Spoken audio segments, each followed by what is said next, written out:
सोनोनी राणा देवळा तालुका मोजावा जिल्हा पेठ इथून आलेला आहे.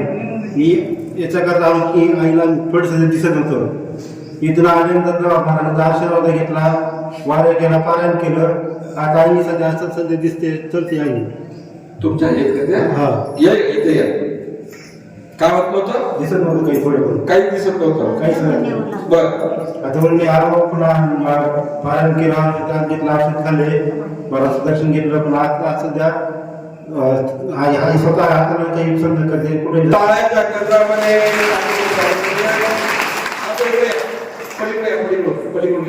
पलीकडून या इकडं चालतात. हा इकडे भैया सांगतोय या माझ्या मातोश्री आहे देवळा तालुका अंबाजोगाई का अंबाजोगाई जिल्हा बीड येथून आलेला आहे. या काकू तिकडे त्या काकू शूटिंग काकीहीन होत्या. त्यांना चाल डोळ्याला दिसत नव्हतं. तिकडे चालून दाखव काकू. हा दृष्टीहीन होत्या, डोळ्याला दृष्टी नव्हती आणि दृष्टी नसल्यामुळे त्यांना चालता येत नव्हतं, फिरता येत नव्हतं, दिसत नव्हतं. परंतु त्यांना इथं आणलं, इथला आशीर्वाद घेतला आणि आशीर्वाद घेतल्यानंतर काकूंना दृष्टी आली. हा त्यांचा मुलगा आहे, देवळा तालुका अंबाजोगाई झालेला आहे.